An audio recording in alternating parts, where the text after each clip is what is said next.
You are listening to Shan Woman Podcast ขับขึงเลยซุ่มกับสารลองนางยิงไต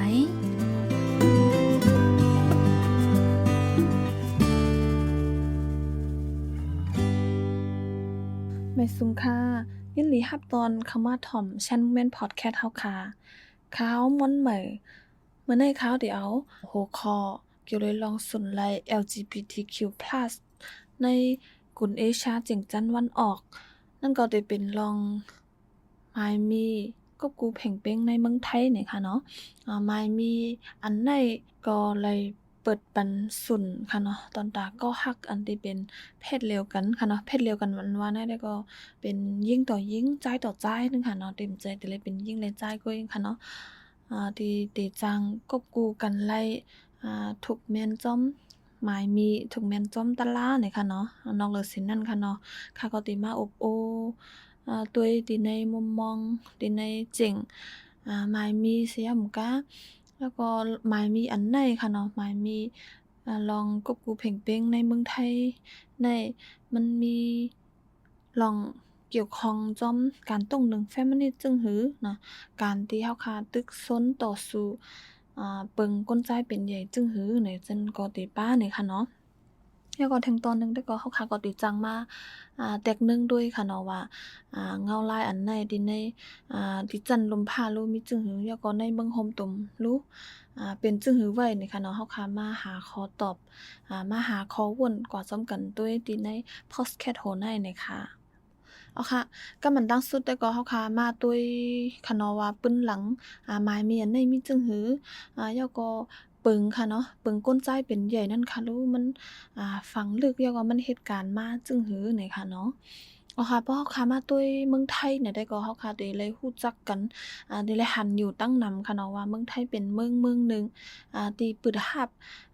LGBTQ+ ค่ะเนาะเปิดรับลองเพศหลากหลายเนี่ยก็เลยหันว่าเปิดกว้างไว้อยู่ตั้งนำเนี่ยค่ะเนาะเพิ่นก็เฮ็ดจื้อเกาหลีค่ะเนาะการที่เลยรับสุนเลยมีการรับห้อง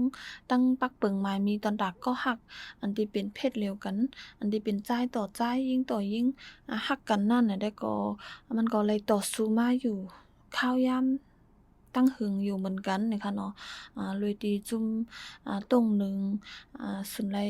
LGBTQ เขาห้ามนั่นก็จุ่มตรงวงกลค่ะเนาะมุกจุ่มที่ในตรงวงจึงได้ห้ามนั่นก็จุ่มการเมืองจึงได้ห้ามนี่ก็เขาก็เลยอยู่ที่แถวตั้งนาเสียก็ต่อสู้มาปันแห้งอีมาตอนตาเลิงในแลแต่เลยว่าคือซานคัดค่ะเนาะซานคัดเข่งต้าจ้อมเปิงก้นใจเป็นใหญ่ค่ะก็ฮอตมาที่ในอยู่นี่ค่ะเนาะป้อค่ะมาตุ้ยลีในเกี่ยวเลยลองการกบกูในก็มันก็ปักเปิงหรือว่าลองกบกูแต่หน้าฮื้นว่าจั่งใดก็มันก็เป็นเครื่องมืออันหนึ่งเหมือนกันค่ะเนาะที่ปั่นแห้งเปิงก้นใจเป็นใหญ่นี่ค่ะเนาะตอนตาได้เฮ็ดให้ตอนตาได้มักมันว่าอ่ากนใจห้ากนใจห้ามีสุนสังนางยิ่งห้ามีสุนสังนะคะเนาะในเกเพศ2อันในค่ะในเกยิ่งและในเกใจไผโลเป็นคนที่มีหน้าที่สูงกว่าห้าเนี่ยมันก็เฮ็ดให้แยกจันไหลค่ะเนาะในเกใจเลยยิ่งว่าจั่งใดค่ะเนาะที่ในตรงวงเฮาว่าจั่งใดค่ะเนาะเลยหันว่าการกบกูแต่งงานนี่ก็มันก็เป็นเครื่องมือตอนตาปันแฮงอีตอนดาได้ปันแห้งค่ะเนาะปันแห้งอิ่มใจค่ะเนาะตอนดาได้ปันแห้งปึงก้นใจเป็นใหญ่อยู่เหมือนกันนี่ค่ะเนาะยันเป็นนั้นแล้วการที่มีหมายมีกบกูเพ่งเป้งในไหลยอมรับเลยตั้งปักเปิงตั้งหมายมีมานั่นในก็มันก็กว่าตุ้มเตื้อนะคะเปิ้นฮ้องว่ากว่าเขียงต้าลองเปิงก้นใจเป็นใหญ่อยู่เหมือนกันค่ะเนาะเพราะมาด้วยความหมายความหมายก็เฮ็ดให้ความหมายมันบ่แหลกหลายกว่าบ้านนึงค่ะเนาะเหมือนหนังมันก็บ่เฮาคาดหันว่าเพราะว่ากบกูแต่งงานเนี่ยได้มันได้เป็นรองในเกยิ่งและจ่ายกวยนึงค่ะเนาะก้อยก็ได้ก็เอ่อความหมายหลังจากที่มีหมายมีกบกูเพ่งเป้งมาเนี่ยก็ความหมายมันก็ได้แหลกหลายกว่าเฮ้ก็ลองตั้งฮักลองไปวนหาหังหาจังได๋ก็มันก็เตที่มีข้อวนแทงหลากหลายค่ะเนาะแล้วก็เตกว่าตุ้มตื้ออำนาจอันที่ว่ากลใจเป็นใหญ่นะคะเนาะมันว่าการที่อะไรสิบฮับอำมวยห้าเกาหลีการที่เลยเป็นโปเจ้าฮื้นเลยเป็นเจ้าของคุกของหาว่าหังจังได๋เกาหลีมันก็สิมีรองตุ้มตื้อตั้งใดมันก็สิตุ้มตื้ออำนาจกลใจนั่นค่ะเนาะ การที่ลองตั้งหักนะคะอันนั้นก็เฮ็ดให้เพศกูอันได้เพ่งปิ้งกันแล้วก็มันก็กว่าตุ้มเตออำนาจอันที่กวนใจเขายามได้ฮาบค่ะเนาะมันก็ได้มีค่าแล้วเนาะเพราะว่าหน้าเฮิรนหนึ่งหลังนี่ก็มันเราเลยมีปอเจ้าเฮิรนเราเลยมีโหนาที่ในเฮิรนแล้วก็ปอกำนำแต่ก็ที่ผ่านมาที่ป่นมาค่ะเนาะตอนนั้นเลยเป็นที่โหนาห้าตอนนั้นเลยเป็นปอเจ้าเฮิรนห้าอ่อนนำเฮิรนห้าน่ะได้ก็กำนำได้ก็มันก็ที่ผู้จ่ายเขาได้ก็ที่เลยสุนนำกวานค่ะเนาะการที่ว่ากบกูเพ่งเป้งเป็นมานี่ก็มันได้มียิ่งต่อยิ่งก้อยซ้ายต่อซ้ายก้อยนี่ได้ก็มันก็ที่เฮ็ดให้หันว่าเพศหลากหลายแล้วก็มันได้มีส่วนหลายเพ่งเป้งในเกยิงจ่ายมาเย้าในอันนี้ก็เป็นอันลองแลกลายลงอันนึงค่ะเนาะเอาค่ะเนาะกำไดเฮาขามาตุ้ยดิในเจ๋งของ Feminist ค่ะเนาะแล้วก็เฮาขามาแตกหนึ่งตุ้ยตั้งจันลมฟ้าค่ะเนาะเพราะขามาตุ้ยเจ๋งของจุ้มตรงหนึ่งการ Feminism ค่ะเนาะจุ้ม Feminist เขาเนี่ยการที่ก็ฮักอันที่เป็นเพศเดียวกันเนาะก็ฮักมันว่ายิ่งต่อยิ่งซ้ายต่อซ้ายเลยรับรองตอนใดได้กบกูเป็นเฮิรนกันถูกต้องจ้อมปักเปิงหมายมีอันว่านั่นได้ก็มันก็เป็นอย่างก้าวอย่างอันหนึ่งที่มันลองใหญ่ที่มันลำลองค่ะเนาะแต่ที่มันดีจังกว่าถอนหักถอนขนอันที่ป้ายวนหรือว่าเปิงอันที่หันไว้ว่าเปิงก้นซ้ายเป็นใหญ่อันที่มันฝังลึกไว้อยู่ในตรงวงเฮานั่นอันหนึงอยู่เนี่ยที่เลยหันว่าจึงไหนเนี่ยค่ะเนาะมันก็เป็นลองเขียงต้าป้ายวนค่ะเนาะป้ายวนกันตอนดาได้กบกูได้เป็นรองแม่ยิงเป็นรองก้นในเกแม่ยิงและก้นใจก็มันก็เป็นรองเขียงต้าลองป้ายวนอันว่าลองกบกูแต่งงานได้เป็นรองในเกแม่ยิงและก้นใจก้อยในนั้นค่ะเนาะแล้วก็มันก็เปิดปันให้คนเฮาเลยมีป้ายวนอันที่มันกว้างขึ้นหลากหลายขึ้นค่ะเนาะเกี่ยวเลยลองตั้งหักมานี่ค่ะเนาะ พ่อค้ามาแตกหนึ่งโดยในจันทร์กำผาค่ะเนาะจันทร์ลมฟ้าน่ะได้ก็การที่เมืองไทยเลยอ่องมันเลยข้ามป่นเลยมาจันไดเนี่ยก็มันก็เกี่ยวข้องดังปลายวนเมืองปอดวันตกเขาเนี่ยค่ะเนาะมันนังเมืองปอดวันตกแต่ก็เขาก็ยอมรับหรือว่ารับเรามักรับเราหมายมีกบกูเพ่งเป้งได้มาหึงเย้านี่ค่ะเนาะก้อยก็เฮ็ดถือเกาหลีค่ะเนาะเพราะเขาค้ามาด้วยดินในกุนเอเชียจิงจั้นวันออกได้ก็เป็นอย่างก้าวดีลองคืบหน้าอันดีลำลองอยู่อันหนึงเหมือนกันนี่ค่ะเนาะย้อนเบิ่งว่าหลายๆวันเมืองที่ชิมฮอมเมืองไทยหรือว่าดินในกุนเอเชียจิงจั้นวันออกในเนี่ยได้ก็ตึกมีหมายมีที่มันเข้มแข็งค่ะเนาะตึกมีปลายวนที่เก่าๆที่ยอมรับได้ลองตั้งรับหรือว่าลองตั้งรับได้ในเกก้นยิงดอกก้นยิงก้นใจดอกก้นใจในตึกหาฝังลึกไว้แฮงอยู่ตึกหามันแก่นแข็งอยู่นั่นค่ะเนาะก็ในการตรงหนึ่งfamily ในแต่ก็มันก็ลำลองเดะๆนี่ค่ะเนาะตอนว่าเฮาคาเดเบิ่นฮ้องว่าตึกซนค่ะเนาะให้บ่มีร้องเพลงปิงในเกหญิงชายในเกเพศหลากหลายค่ะเนาะบ่มาด้วยลองสนไหลของ LGBTQ+ ในนี่ก็ได้เป็นลองตรงหนึ่งอันหนึ่งที่เป็นอันลำลองอันหนึ่งเหมือนกันตอนดาเฮาคาได้ไล่มาร้องเพลงปิงในเกหญิงชายนี่ค่ะเนาะเพราะว่าเฮาขามาตุ้ยเนี่ยได้ก็วันเมืองอันที่เขาไว้ลองน้ำหนักหรือป้ายวน feminism นะได้ก็ได้มีปักเปิงหมายมีหลายๆอันค่ะเนาะที่รับรองหรือว่ารับรองผมงามไว้ปันตอนดักก็ฮักอันที่เป็นจ่ายต่อจ่ายยิ่งต่อยิ่งฮักกันไว้นึงค่ะเนาะข้อยก็ได้ก็บ่มาตุ้ยดินในตรงวงอันที่ตึกมีป้ายวนเก่าๆตึกมีเปิงก้นจ่ายเป็นใหญ่นั่นก็นี่นั่นได้ก็ป้อขามาตุ้ยตรงวงอันที่ตึกหายิบกำเปิงก้นจ่ายเป็นใหญ่อยู่ในนั้นแต่ก็ที่ตึกต่อสู้ลองแลกหลายอันได้อยู่นะคะเนาะอ๋อค่ะกำไดค่ะเนาะเฮาขามาแตกหนึ่งตุ้ยดังเงาลายเมืองห่มตุ่มเมืองมานนี่ค่ะเนาะป้อขามาตุ้ยเงาลายเมืองห่มตุ่มเมืองมานเกี่ยวในเรื่องสุนไหล LGBTQ+ ว่าลองการรับเราตอนดาได้มีลองกบกูเพ่งเป้งอันว่านั่นแต่ก็ตึกหาซ่าละลายว่าซ่าก็ยังบ่มีนี่ค่ะเนาะตึกหามีลองการเถียงกันมันไปมีลองเข้าใจกันค่ะเนาะป้อมาตุ้ยตั้งปักเปิงหมายมีเกาหลีแล้วก็ลอง เปิงเป็นค่ะเนาะเปิงเป็นในตรงวงที่ในหวานเมืองเกาหลีค่ะเนาะตึกหา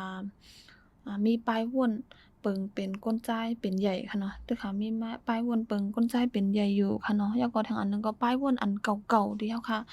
ยามเจอซ่องใจมาว่าจังนั้นก็ดันไปเปิดรับในส่วนของ LGBTQ+ ค่ะเนาะอันนั้นแต่ก็มันก็ตึกเป็นรองเคียงต้าไว้อยู่ดังนำเนี่ยค่ะเนาะ มันก็ได้แปลกเปิงกันดังเมืองไทยค่ะเนาะที่เมืองไทยได้ก็เขาได้มีการจะได้ว่าการเปิดแหน่ค่ะเนาะผางห้าง LGBTQ ที่ในสื่อเกาหลีที่ในพิงเงพิงทุ่งเขาเกาหลีค่ะเนาะเขาเลยเปิดเผยเปิดแหน่มาอยู่ตาเสเปิดแหน่มาตั้งนำค่ะเนาะบ่เข้ามาตุ้ยจุ่มค่ะเนาะหรือว่าตรงวง LGBTQ+ ที่ในเมืองหมตุ่มเมืองมานในนี่ก็ตึกหาไล ฮบทบลองเคียงต้านะคะเนาะตึกหาไลฮบทบลองแจกแยกแจกเพนะคะเนาะว่าได้เป็นจั่นตงวงเกาหลีจั่นปักเปิงหมายมีเกาหลีจั่นโครงสร้างจึงเมืองเกาหลีในตึกหาสิบมีลองเฮ็ดให้จ้าเนือเขาลองแจกแยกแจกเพต่อเขาอยู่ตั้งนำเนี่ยค่ะเนาะทางอันหนึ่งก็ย้อนไปว่ามีปักเปิงหมายมีรับห้องและมีปักเปิงหมายมีรับห้องเหมือนหนังวานเมืองมาแล้วนี่ก็สุกยุงสุกซักในตึกหาแม่นพ้องที่ที่มีลองแหลกหลายขัดใจมีลองแหลกหลายขัดใจต่อสู้ตอนดาเงาลายการวันการเมืองนี่ก็บ่เข้ามาด้วยว่าลองตอนดาได้มีมาหมายมีปักเปิงอ่ากบกูแพ่งเป้งอันว่านั่นได้ตอนตามเมืองโฮมตุ่มเมืองมาได้ก็ตึกกึดแทงตั้งไกนะคะเนาะตึกมีตึกโหลดแทงตั้งนำตอนดาเฮาค่ะได้เลย10ไป10ต่อสู้อยู่นะคะเนาะ จื้อเกาหลีค่ะเนาะประมาณตัวดิในลองตรงหนึ่งการตรงหนึ่ง feminist แลจุ้มตรงหนึ่งตอนตาสุนไลอ่าสุนไลกูลองๆค่ะเนาะประมาณตัวในเมืองโฮมตุ่มได้ก็เขาก็ตึกขัดใจขัดแฮ้งตอนตาได้เฮ็ดไทยมีลองแหลกหลายอยู่นะคะเนาะโดยที่ว่าเอาแรงใจค่ะเนาะเอาตัวอย่างอันที่เปิ้นออกมันที่ในลุมผ้าเสียก็มาตุ้ยมาเป็นแรงใจให้ก็ตึกได้หันเขาขัดใจต่อสู้อยู่นะคะเนาะอันที่ว่าเมืองไทยมีเปิงจึงไหนมาแล้วก็รับรองรองการกบกูเพ่งเป้งมาเลยตั้งปักเปิงหมายมีนั่นก็เฮาค่ะตอนตาคนเมืองห่มตุ่มเมืองมันตอนตาจุ้มตรงหนึ่งสุนไลสุนเป็นก้นเกาหลีจุ้มตรงหนึ่งการ feminist เกาหลี feminism เกาหลีได้ก็จังเอาก็ใจตื้อเป็นตัวอย่างค่ะเนาะตอนดาเฮาค่ะได้เรียบเห็นตุ้ยอันตอนดาวันเมืองเฮาให้มีรองเรียกลายให้เมืองมันเมืองห่มตุ่มได้ให้บ่มีรองเรียกลายเหมือนเมืองต่างเมืองจังนั้นนี่ก็จังเอาก็เฮ็ดเป็นตัวอย่างจังกว่าเรียบเห็นไลนี่ค่ะเนาะอันที่เฮาค่ะได้จังใจตื้อไลได้ก็ก็ที่มีอยู่นี่ค่ะเนาะ อ๋อค่ะพอเขามาถัดตัวยมาวนตัวยลึกๆนะได้ก็เลยหันว่าลองการต่อสู้ตรงหนึ่งตอนตาได้มีปักเปิงหมายมีก็กูเพ่งเป้งได้เนี่ยมั่นใจเลยว่าเป็นรองปักเปิงหมายมีอันเดียวก้อยนี่ค่ะเนาะมันก็เป็นเรื่องมันก็ได้เป็นรองเข่งต้าค่ะเนาะรองเฮาค่ะสารคัดเปิงเป็นอันเปิงก้นจ้ายเป็นใหญ่แล้วค่ะคัดใจก่อสร้างตรงวงอันดี ให้กูก็ค่ะเนาะให้